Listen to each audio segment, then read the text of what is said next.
Fala, futuros doutores, tudo beleza? Aqui quem fala é Gregory Nobre e vou apresentar uma aula para vocês com o tema Aprendendo a Aprender, Guia Prático Enem. Bem, a primeira parte a gente vai falar sobre dicas de estudo, método de estudo, falar sobre como eu passei em medicina e tal, esse tipo de coisa. Na segunda parte vai ser já uma parte mais voltada para a parte prática do Enem, onde a gente vai falar sobre como fazer uma boa redação, fazer uma análise das questões do Enem, como resolver as questões do Enem de jeito mais fácil, certo? Fui convidado pelo Dr. Rafael Freitas para gravar essa aula aqui, para passar no curso preparatório dele. Queria agradecer a ele, grande abraço, Rafael, valeu, meu amigo. Vamos lá começar. Cronograma da aula. Primeiro vai ter a apresentação, como eu sei que muitos de vocês ainda não me conhecem, então vou falar um pouco mais sobre mim. Vamos falar como eu consegui passar, quem eu sou, o que eu conquistei, como foi essa trajetória até lá. Depois a gente vai falar sobre os métodos de estudo, falar de onde foi que surgiu esse método, se ele funciona mesmo realmente, em que consiste, esse tipo de coisa. Depois vai vir dicas de estudo, onde eu vou falar sobre várias dicas de estudo, né, a que eu usei e que eu uso até hoje em dia. Depois a gente vai passar para a parte prática, que é como escrever uma redação nota 1000, onde a gente vai ver parte por parte. Primeiro introdução, desenvolvimento e a conclusão. Vamos ver parte por parte, cada parte ver como fazer de um jeito que vale uma nota alta, entendeu? Vale 1000. Facilitando o Enem, a última parte vai ser facilitando o Enem, que a gente vai falar como resolver as questões do Enem. Nós vamos ver fazer uma análise do Enem, o que é que mais cai em cada prova, esse tipo de coisa. Então vamos lá começar. Quer dizer, antes de começar, eu queria deixar esse recado para vocês, transforme seus sonhos em metas, ok? Como assim? Como é que, Greg, transforma os sonhos em metas? Simples, pessoal, basta pôr uma data. A partir do momento que você põe uma data no seu sonho, ele deixa de ser sonho e vira uma meta. Fica meio difícil eu falando assim, mas na prática vocês vão entender melhor.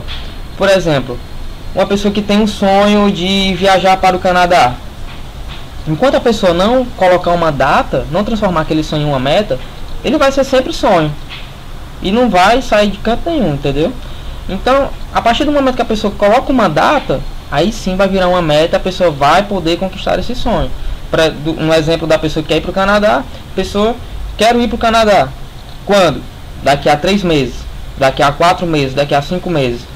Pronto, agora ela já sabe o tanto de tempo que ela vai demorar para chegar a esse sonho, né, a realizar esse sonho.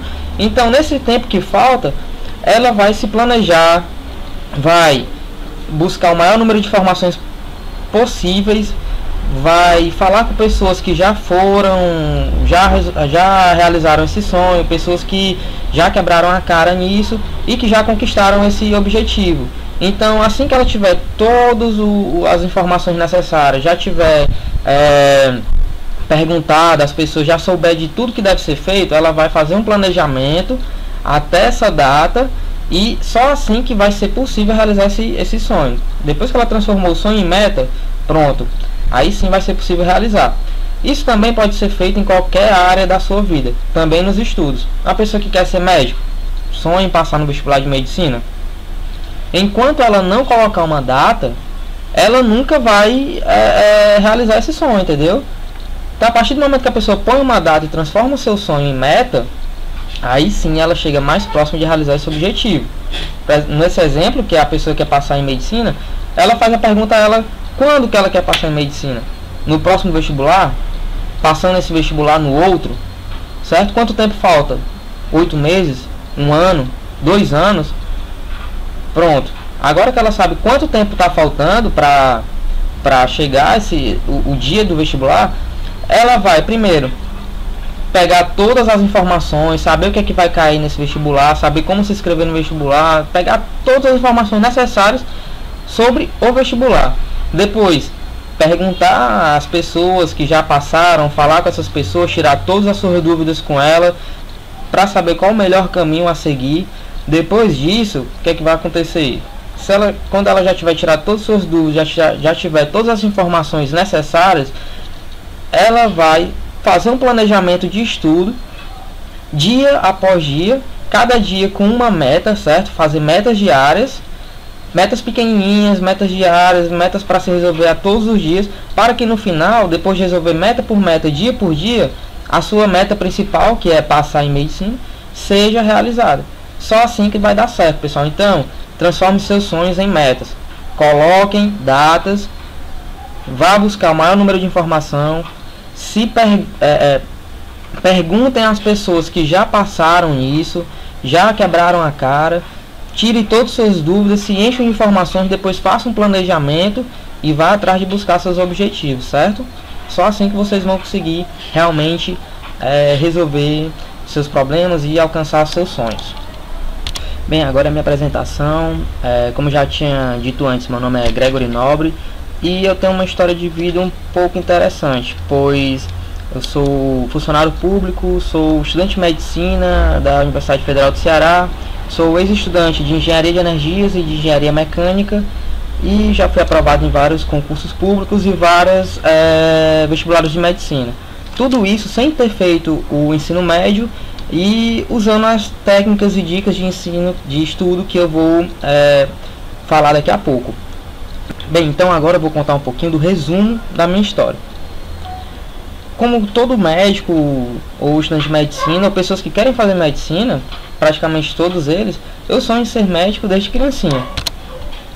Desde criancinha eu tenho essa vontade de ser médico, eu sempre quis ajudar as pessoas e via e vejo na medicina uma das melhores formas de fazer esse bem. Mas eu venho de família humilde, sem nenhum médico na família.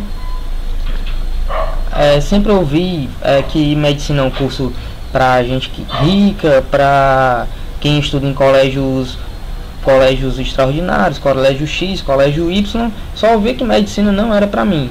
Então isso eu ouvi de familiares, de pessoas próximas, e cresci ouvindo isso. A infância e a adolescência sempre diziam que eu era muito sonhador, que isso era impossível de alcançar. Então eu acabei sendo influenciado por essas ideias e acabei desistindo. Acredito que muitos de vocês escutam muito essas coisas, escutam muito essas palavras que deixam você para baixo. Então eu acabei sendo influenciado por isso e fui deixando o meu sonho de lado. Quando eu cheguei no ensino médio, fiz apenas o primeiro ano, terminei apenas o primeiro ano do ensino médio, fui fazer o vestibular, fiz o Enem e fui aprovado de primeira em engenharia. Como eu já havia desistido do meu sonho de ser médico, desistido entre aspas, como eu já havia deixado para lá esse sonho, porque eu achava que era impossível, achava que eu não tinha capacidade, eu fui e segui esse caminho. Eu fui fazer engenharia e desisti do ensino médio, pulei direto, fui fazer engenharia porque era um curso que eu gostava, era um curso que tinha muito cálculo, matemática, física, e eram matérias que me agradavam e eu gostava do curso e fui fazer engenharia, mas sempre com aquela vontade de fazer medicina, sabe? E de vez em quando eu chegava em casa, falava com a minha mãe, com meus pais e tal, sobre desistir da engenharia e fazer medicina, tentar fazer medicina, e sempre vinha aquela resposta negativa, de que eu estava ficando doido, de que eu não ia conseguir, entendeu? Esse tipo de coisa. Então eu acabava retraindo esse meu sonho e continuando na engenharia. Mas a partir de um tempo, quando eu já estava mais ou menos no segundo ano de engenharia, eu acabei querendo transformar esse meu sonho em uma meta. Então eu desisti realmente da engenharia. Eu busquei mesmo várias informações de como passar em medicina e tal, e transformei esse meu sonho em uma meta. Eu coloquei uma data, eu disse, olha, no próximo vestibular do próximo ano eu vou fazer medicina, vou estudar para passar em medicina. Mas para isso eu teria que cancelar o meu curso de engenharia, porque não dá para você estudar para passar em medicina e ao mesmo tempo fazer engenharia. Não dá, porque são dois estudos que exigem muito de você. O curso de engenharia é um curso extremamente pesado. Então eu teria que desistir da engenharia de um jeito que não chateasse a minha família, não deixasse meus pais magoados, porque eu estava desistindo de um curso que eles tanto queriam que eu me formasse, Então, coincidentemente, naquela mesma época apareceu um concurso público para fazer, que no caso foi o concurso da Guarda aqui de Fortaleza. Eu vi aquela oportunidade como um jeito de eu conseguir cancelar a engenharia e um jeito de eu conseguir ganhar dinheiro, porque o salário é bom desse concurso, é um salário razoavelmente bom, um jeito de conseguir me sustentar sem depender mais dos pais. Então eu fiz esse concurso, foi um concurso muito concorrido, 54 mil pessoas se inscreveram para essa prova. Eu tive 2 semanas de estudo, mas foram 2 semanas bem estudadas, estudava cerca de 14 a 16 horas por dia. Eu não indico isso para ninguém, porém era o tempo que eu tinha só apenas 2 semanas, então eu tive que estudar esse tanto. Então eu passei nesse concurso público, consegui ser aprovado, fiz exames médicos, exames físicos e depois veio o curso de formação. Fiz o curso de formação que durou cerca de 4 a 5 meses mais ou menos, e ele foi terminar em agosto. O curso de formação aqui era um curso muito pesado. O curso de formação da Guarda de Fortaleza é um curso muito pesado, porque é um curso integral, manhã, tarde e noite, que exige muito de você fisicamente e mentalmente. Eu chegava em casa mais ou menos 11 horas da noite, meia-noite, e ia estudar. Estudava meia hora, 1 hora, estudava o que? Matemática e redação. São as 2 matérias principais para a prova do Enem e para a maioria dos outros vestibulares. Então, sempre que eu chegava em casa, eu ainda dava uma estudada antes de dormir. Mas não dava para conciliar o estudo pesado para passar em medicina com esse curso de formação do concurso. Então, eu esperei terminar o curso de formação, que terminou mais ou menos em agosto. No comecinho de agosto terminou o curso de formação. E a partir do momento que terminou esse curso de formação, eu refiz o meu planejamento. Planejei dia por dia o que é que eu ia estudar todos os dias, até chegar à prova do Enem e a prova dos outros vestibulares que eu fui fazer. Então eu estudei cerca de 14 a 16 horas também por dia, de agosto até chegar a data dos vestibulares, que durou 2 meses e meio a 3 meses. E como eu tinha pouco tempo, só foram 3 meses de estudo praticamente, eu tive que estudar essa quantidade, acima de 12 horas por dia de estudo. Mais uma vez, não indico isso para ninguém, porque não é saudável, mas era o que eu tinha disponível de tempo para estudar. Então eu tive que fazer esse esforço e estudei dessa forma. E o resultado, assim, eu me formei no curso de formação, né? Me tornei guarda, é o que eu sou hoje, é o que eu trabalho, a minha profissão que me sustenta, e eu trabalho e estudo ao mesmo tempo. E até isso aqui é uma coisa que eu vou deixar para outro vídeo, para explicar a vocês como é que dá para fazer para estudar medicina e trabalhar ao mesmo tempo, porque é um negócio bem difícil, certo? Então eu me formei, mas não desisti do meu sonho, continuei estudando para passar em medicina, e o resultado dos estudos não foi outro. Eu consegui ser aprovado em medicina. Fui aprovado em 7 faculdades de medicina: Universidade Federal do Ceará, Unicristos, aqui no Ceará foram essas 2. Em Rondônia, foi na Federal de Rondônia. No Amapá, na Federal do Amapá. Em São Paulo, na PUC de São Paulo. No Rio de Janeiro foram 2, na Unirio, Universidade Federal do Estado do Rio de Janeiro, e na UFRJ, Universidade Federal do Rio de Janeiro. Então fui aprovado nessas 7 faculdades e escolhi o UFC, que é onde eu estudo hoje. Está aqui a minha turma, quer dizer, só uma parte da turma, que a turma é muito grande, galera muito fera mesmo. E essa aqui é uma frase que eu costumo deixar nas minhas palestras, nas minhas aulas que eu dou, né? Então, ó, não se deixem abalar pelos pensamentos e opiniões negativas. Acreditem nas suas capacidades. Nunca desistam dos seus objetivos e estudem com muito foco e determinação. Assim, todos os seus sonhos serão alcançados. Beleza, galera? Além disso, também tem aquela questão de transformar os sonhos em metas. Não sei se vocês perceberam, mas a minha história só começou a dar certo mesmo quando eu peguei aquele meu sonho e transformei em meta. A partir do momento que eu coloquei uma data, que eu fui buscar informações, que eu fui falar, ver pessoas que já passaram por isso, é que eu consegui me planejar direitinho para conseguir fazer a minha meta dar certo. Então, vocês têm que fazer isso, pessoal. E o método de estudo? Mas de onde você tirou esse método? Ele funciona mesmo? Funcionar, funciona, né, pessoal? Eu sou a prova viva disso, então dou a certeza que funciona. E da onde você tirou? Não foi eu que tirei esse método, não foi eu que inventei esse método.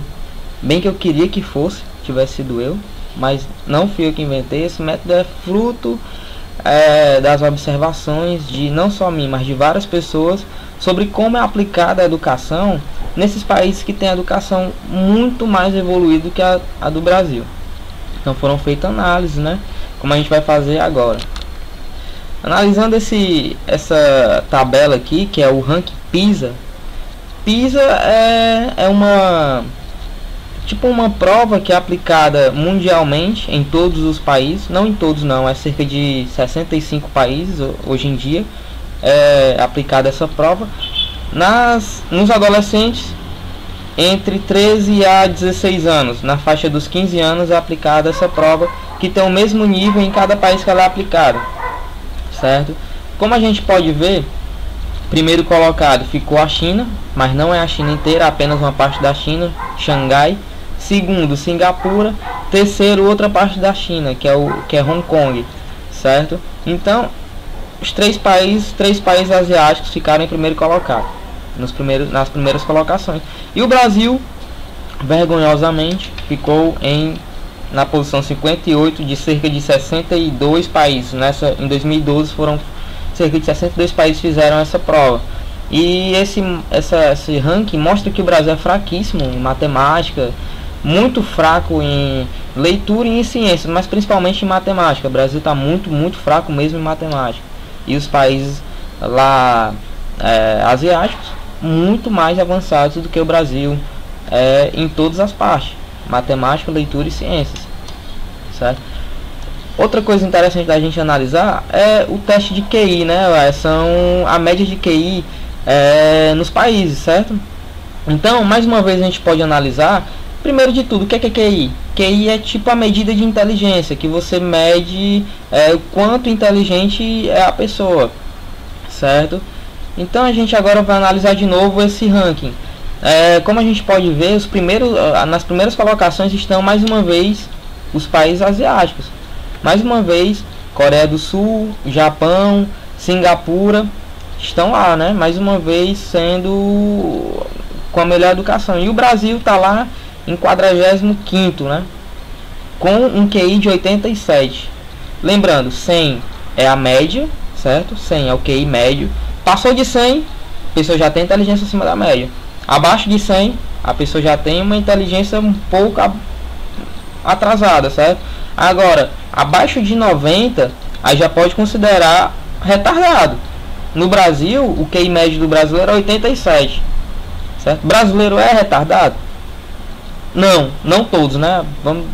Tem alguns que são, mas em geral não, o brasileiro não é retardado. O problema é a educação, o modo que o brasileiro é educado, o modo que as escolas brasileiras aplicam o aprendizado. O que está errado é isso. Qual o maior problema do Brasil mesmo? Tá aqui, galera, ó, uma frase do professor Pierre. Eu até indico que vocês que querem aprender mais um pouco sobre neuropedagogia, querem aprender mais um pouco de como funciona a inteligência, né? Assistir uma palestra ou ler o livro do professor Pierre, que foi uma pessoa que eu me inspiro muito e até hoje em dia ainda assisto palestra deles. Infelizmente ele já faleceu, mas ficou aí no YouTube várias palestras e aulas dele.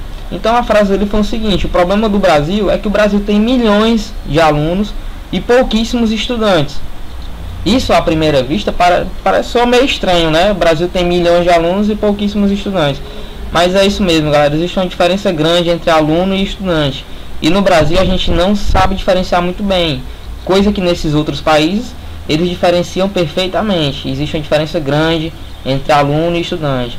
Mas o que é aluno? Aluno é aquele que apenas assiste a aula. E estudante é aquele que, além de assistir a aula, ainda estuda. Mas, Greg, o que é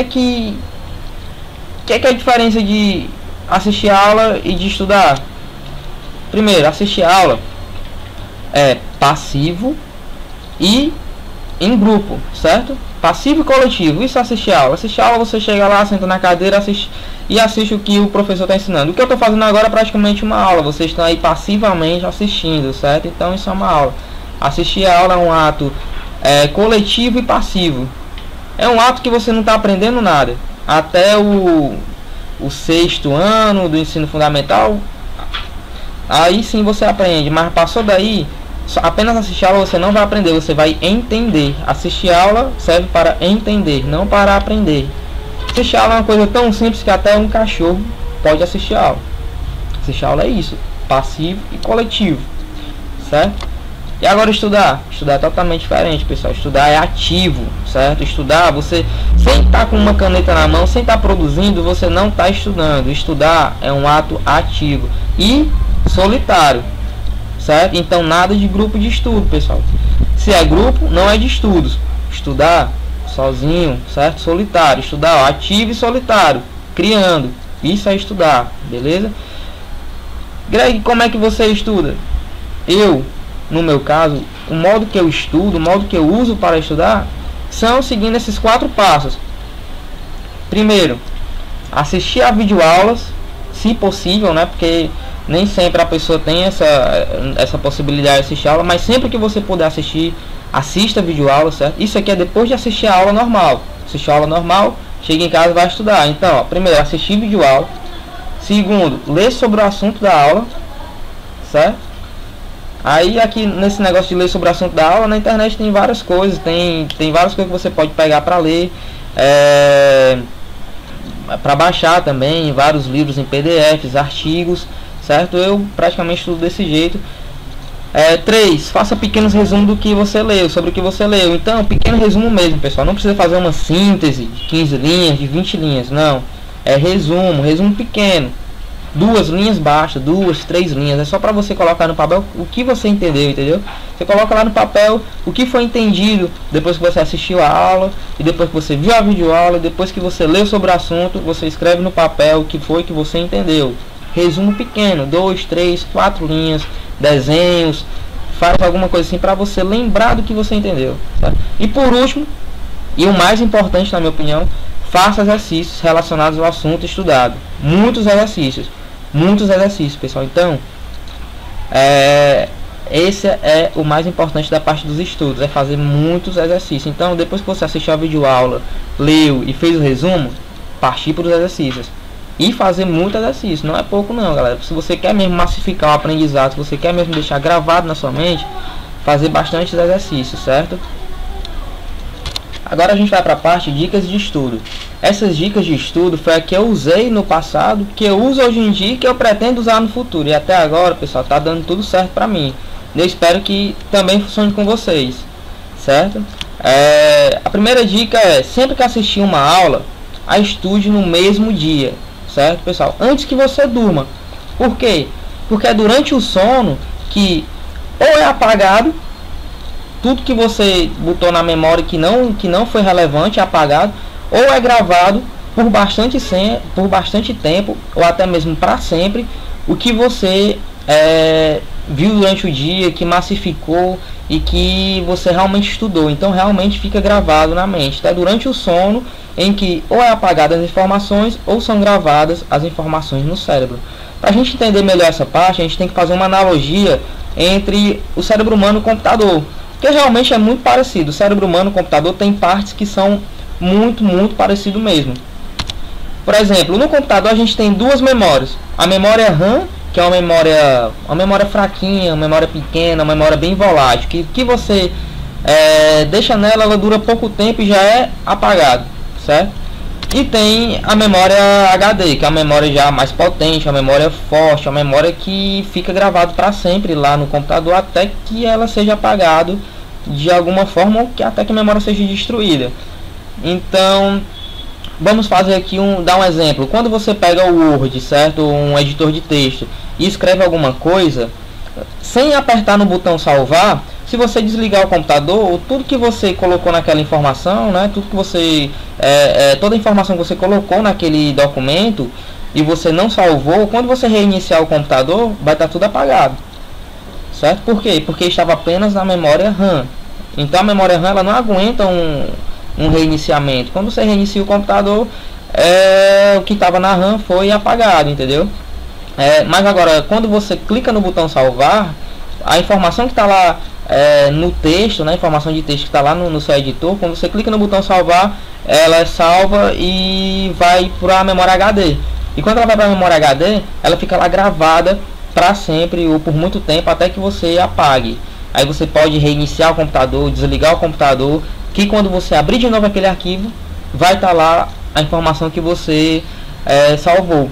Então na nossa memória, no nosso cérebro, a nossa memória funciona muito parecido. Nós também temos duas memórias, certo? Uma memória bem fraquinha, uma memória volátil, que é o sistema límbico, onde é guardada as informações do dia, fica gravado ali no sistema límbico, certo? E durante a noite, o que está no sistema límbico que não foi massificado, que não foi estudado, ele é simplesmente apagado, certo? E a gente tem outra memória, que é o córtex cerebral, que aí já é uma memória mais potente, uma memória a longo prazo, que aqui o que fica aqui no córtex cerebral que realmente foi aprendido, certo? Então fica aí coisas que você aprendeu lá no jardim de infância e você sabe até hoje, então tá guardado aí no córtex cerebral, suas principais memórias, tá tudo guardado aí nessa parte do cérebro. Então o nosso cérebro ele também tem uma memória fraquinha, né, como computador, e também tem uma memória potente como computador. No computador, memória RAM e o HD, no cérebro, sistema límbico e o córtex cerebral. A diferença é que no nosso cérebro a gente não tem um botão de salvar, né, para transferir do sistema límbico direto para o córtex. Então o que é que acontece? Para a gente transferir do sistema límbico para o córtex, a gente tem que estudar e massificar daquela forma que eu tinha dito antes, certo? Que aí quando você faz isso, durante o sono, as memórias que foram bem estudadas, que foram bem relembradas durante o dia, ela acaba saindo do sistema límbico e indo para o córtex cerebral. É assim que funciona o processo de aprendizagem, certo? E relembrando, como é que estuda? Vamos lá, ó. Depois que você assistir a aula presencial, aula normal, aula no cursinho, aula no curso, aula no colégio, você vai chegar em casa, assistir videoaulas, né? Sempre que possível, assistir videoaulas, muito importante, certo? Depois, ler sobre o assunto, certo? Depois, fazer pequenos resumos sobre a aula, né? Sobre o que você leu. Lembrando, resumo pequeno mesmo, pessoal. Resumo de 2 linhas, 3 linhas, 4 linhas. Nada exagerado. Resumo pequenininho, que é só para você relembrar do que você estudou. E por último, fazer exercício. Essa parte aqui é o que realmente vai deixar gravado na sua mente. É fazer exercício. Então, faça muitos exercícios, por favor. Que aí sim vocês vão aprender de verdade.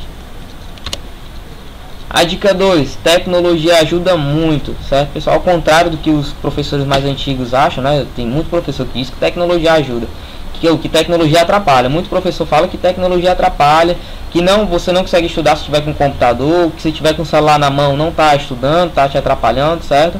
Então, realmente, pode atrapalhar sim, mas se você tiver disciplina e você tiver foco, pelo contrário, vai lhe ajudar muito, certo? Então a tecnologia, ela ajuda bastante.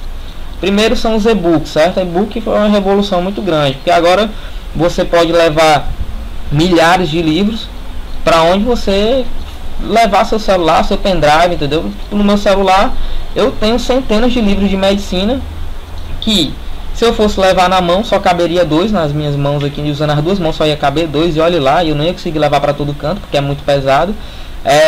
Também a questão do preço, um livro físico, né, um livro de papel é muito caro, e o livro em PDF é muito mais barato, ou até mesmo de graça, você acha para baixar na internet de graça. Então o e-book é uma revolução muito grande, e-book muito bom para lhe ajudar nos estudos. Outra parte que lhe ajuda nos estudos são as videoaulas. Os meus estudos para passar em medicina, basicamente foi todo em videoaula. Eu não fiz cursinho preparatório, então foi tudo em videoaula. Aprendi praticamente tudo no YouTube. No YouTube tem muito conteúdo bom, tem muitos canais bons de todas as disciplinas. Até mesmo quem quiser depois trocar uma ideia comigo, eu posso até indicar alguns canais, certo? Que tenha um conteúdo bom, um conteúdo que eu usei para eu aprender, entendeu? Para estudar, eu usei algumas videoaulas do YouTube. E outra coisa também que a videoaula ajuda é que você pode assistir videoaula em qualquer lugar, você não está preso a uma sala de aula, você está livre em espaço e livre em horário, você pode assistir a aula em vários lugares e você pode assistir em qualquer horário, você não fica preso a um certo horário para assistir essa aula. Outra coisa também, outra revolução, é que na videoaula você pode voltar o vídeo se não entendeu, pode parar o vídeo para fazer a anotação, pode avançar o vídeo para uma parte que lhe interessa mais, ou pode deixar o vídeo mais rápido ou mais lento. Mais rápido para você receber mais conteúdo em menos tempo, ou mais lento para você, caso tenha dificuldade naquela disciplina, você bota lá o vídeo mais lento e vai tendo uma melhor absorção do que está sendo explicado. Eu costumo colocar meus vídeos a 2 vezes a velocidade normal, para assistir mais rápido, para que eu possa absorver mais conteúdo em menos tempo. Então a videoaula, pessoal, ajuda muito, muito mesmo, certo? Só que tem que ter cuidado numa coisa. Tem gente que começa lá, bota no YouTube e vai assistir a videoaula, começa a videoaula, mas nem termina, já coloca um monte de vídeo lá, abre um monte de aba e acaba se perdendo todinho. Pessoal, assistir videoaula tem muita mesmo vantagens, né? Tem muitas vantagens. Porém, você vai ter que ter muito mais disciplina do que se fosse assistir uma aula presencial, certo? Vai ter que ter mais foco e mais disciplina para que você não se perca desse jeito e não acabe procrastinando, certo? A próxima dica é estudar escutando músicas. Tem muita gente que é contra isso, que acha que não dá para estudar escutando música de jeito nenhum e tal. Beleza, tem pessoas que acham isso ruim mesmo, mas eu posso garantir a vocês que essa prática, ela melhora nos estudos, certo? Não é eu que estou falando isso da boca para fora. Existem várias pesquisas de várias universidades norte-americanas, universidades britânicas e universidades chinesas que já mostraram estudos que estudar escutando música realmente melhora, certo? Mas aí você tem que ter um cuidado, não pode ser músicas em idiomas que você conheça. Tem que ser em idiomas que você não conheça ou apenas a parte instrumental. Por quê? Porque o nosso cérebro ele tem duas partes, certo? Uma parte lógica, né, que é a parte esquerda, uma parte que é a interpretação de texto, pensa logicamente, uma parte matemática, certo? E uma outra parte, que é a parte direita, que é uma parte mais artística, que é uma parte de emoções, uma parte de criatividade, entendeu? E quando você está escutando música, só a música instrumental ou numa letra num idioma que você não conheça e estudando ao mesmo tempo, você está lá ocupando o seu lado esquerdo do cérebro com o seu estudo e ocupando o seu lado direito do cérebro com a sua música. Então seus dois lados do cérebro estão ocupados e você está totalmente focado, certo? Mas a partir do momento em que você começa a interpretar a letra, começa a entender o que é que o cantor está falando, a música que era para estar só aqui presa no lado direito começa a invadir o lado esquerdo do seu cérebro, e aí sim atrapalha no estudo. Então é apenas nesse momento que ela vai atrapalhar no estudo. Mas quando você está escutando música e estudando ao mesmo tempo, você está ocupando os dois lados do cérebro e lhe deixando mais focado naquilo que você está fazendo, certo? Mas a partir do momento que você entende o que está sendo dito na música, aí sim vai lhe atrapalhar, porque vai invadir o lado da interpretação, vai invadir o lado lógico do cérebro e você não vai conseguir estudar e escutar a música ao mesmo tempo, ok? A próxima dica faça exercícios, certo? Por que fazer exercício? Primeiro, resolver muitas questões. O que acontece? Quando você resolve muitas questões, certo? Você acaba se acostumando com o modo que as questões vão ser cobradas, certo? Então, quando você pega várias provas do Enem e refaz, você acaba aprendendo como é que o Enem cobra as questões.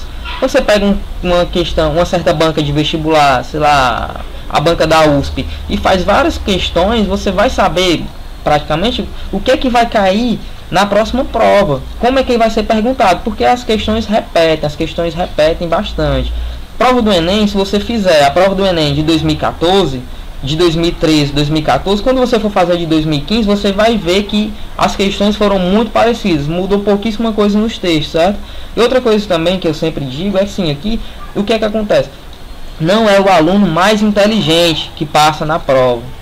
O aluno que passa, que é aprovado, é aquele aluno que está mais acostumado com a prova do concurso, certo? Então, o que é? O aluno que fez muitas questões daquele concurso, ele tem muito mais chance de passar do que o aluno inteligente. Por exemplo, se você pegar o Einstein, colocar ele para fazer um Enem, e pegar um aluno que nem é tão inteligente assim, mas que ele fez as questões do Enem tudinho, de 98 até 2016, até essa última edição do Enem, eu tenho certeza, esse aluno vai ter um desempenho melhor do que o do Einstein. Porque ele pode até não ser tão inteligente, mas ele está muito mais acostumado com o Enem, ele sabe o que é que vai ser cobrado, ele sabe como vai ser cobrado, entendeu? Então, para isso que é muito bom resolver milhões de questões. Além disso, resolver questão vai ajudar a massificar, vai ajudar a você realmente aprender, a entender e deixar gravado no seu cérebro o que você estudou, certo? Então, galera, muito importante resolver muitas questões. Eu, quando estava estudando para o Enem, para concurso público, eu resolvia no mínimo 50 questões por dia, certo? Mas eu cheguei a fazer 160 ou até mais questões por dia. Então, galera, resolver questão é muito importante. Mas quando eu falo em fazer exercícios, não é apenas resolver questões, certo? Faz exercício também, faz exercício físico. Exercício físico parece que não, mas ajuda muito, certo? A você desenvolver sua inteligência, a você melhorar seus estudos e até ir melhor nas provas.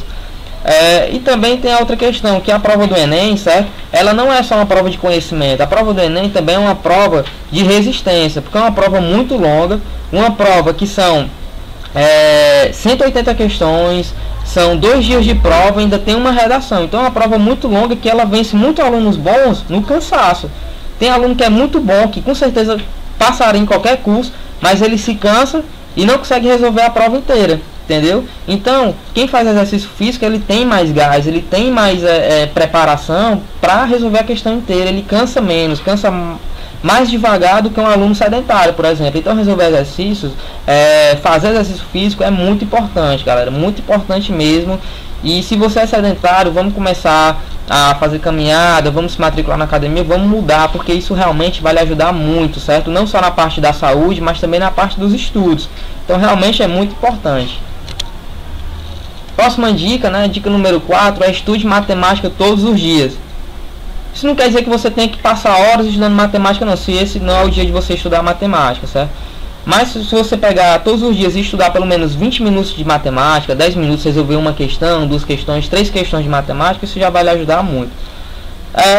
Por 2 coisas, certo? Primeiro, porque a matemática, ela vai fazer você ter um pensamento, um raciocínio lógico mais avançado. Com um raciocínio lógico mais avançado, você vai ter uma melhor interpretação de texto, você vai resolver melhor as questões, certo? E outra coisa, porque a matemática, ela, querendo ou não, ela é a prova que mais vale no Enem. No Enem de 2015, os alunos que acertaram 45 de matemática, eles tiveram uma nota superior a 1000. Isso nunca aconteceu antes, mas os alunos que acertaram 45 questões no Enem, eles ficaram com uma nota 1008, certo? 1008 e uns quebradinhos. Então, matemática é a prova que vale mais. Se você acertar 45 questões de matemática, pronto, você já tem uma nota maior do que 1000, certo? Que isso aí é muita coisa no Enem. Outro fato que comprova que a matemática é muito importante é o exemplo desses concursos públicos mais concorridos. Por exemplo, o concurso da Receita Federal, da Polícia Federal, certo? Esses concursos que são muito concorridos e que não tem área específica para fazer a prova. Então, qualquer pessoa que tem nível superior em qualquer coisa pode concorrer às mesmas vagas. Se a gente for pegar a lista de aprovados nesses concursos, os primeiros colocados não são advogados, não são contadores, não são administradores. Mesmo que a prova só caia direito, administração e contabilidade. Geralmente, quem são os primeiros colocados são alunos, ex-alunos do ITA, são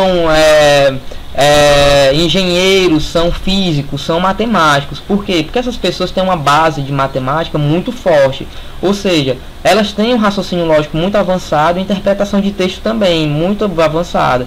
Dessa forma, qualquer matéria fica muito mais fácil para ser aprendida por eles, e qualquer matéria que vier que tenha interpretação de texto, eles vão resolver de uma forma muito mais fácil. Entendeu? Então, galera, estudar matemática todos os dias, muito importante. Você pega 20 minutinhos todo dia, estuda matemática, resolve 2, 3 questões, certo? Por esses 2 motivos. Primeiro, porque vai aumentar a sua capacidade cognitiva, vai deixar você mais inteligente, vai melhorar seu raciocínio lógico, sua interpretação de texto. E segundo, porque a matemática é a prova mais importante do Enem, certo? É a que vale mais. Antigamente era a redação, que valia até 1000. Hoje em dia o que vale mais é a matemática, porque a matemática está valendo mais do que 1000, certo, pessoal? Então, por esses 2 motivos, matemática é mais importante. Então, estude todos os dias, pouquinho, mas todos os dias. E a quinta e última dica, né, não menos importante, antes que a gente comece a parte prática, faça muitas redações. Pessoal, muito professor de português vai falar para vocês, quem escreve bem é quem lê muito. Mas não, pessoal, não é assim. Quem escreve bem é quem escreve muito, certo? Você só vai aprender a fazer uma redação boa se você escrever muito. Você só lê, você não vai escrever bem, certo? Então tem que ter a prática. Isso quer dizer que você tem que parar de ler? Não, você tem que ler sim. Porém, só vai escrever bem se você escrever muito. Então pratique, faça redações, faça muitas redações. Eu, nos meus estudos, para passar em medicina, para ter uma nota de redação tão alta, eu tive que estudar redação todos os dias praticamente, mas fazer umas 2 ou 3 redações por semana. Então toda semana eu fazia umas 2 ou 3 redações, certo? Então eu indico para vocês que Se ainda tiver muito tempo faltando pro Enem, pro seu vestibular, então faça pelo menos uma redação por dia, certo? Por dia não, por semana, faça pelo menos uma redação, toda semana faça pelo menos uma redação, certo? Se você não tem quem corrija sua redação, existem vários sites na internet que faz esse trabalho para você, certo? Eles corrigem sua redação. Existem vários sites especializados em correção de redação. Então você vai lá e faz a redação e pede para corrigir, que é muito importante ter esse feedback, saber se vocês estão escrevendo bem, saber como é que escreve melhor, entendeu? É muito importante isso. E sempre que você for escrever uma redação, galera, antes de escrever a redação, estude muito sobre aquele tema, assista várias videoaulas, pegue revistas, pegue artigos, entrevistas, matéria jornalística sobre esse assunto, certo? Leia redações de outras pessoas para ver como foi os argumentos dela, certo? Então, galera, faça muitas redações. Se ainda falta muito tempo para o Enem, faça uma redação por semana. Se falta pouquíssimo tempo para o Enem, 2 meses, 1 mês para o Enem, faça pelo menos 2 redações por semana, certo? Que isso vai melhorar muito vocês. Então é a prática que vai deixar vocês bons.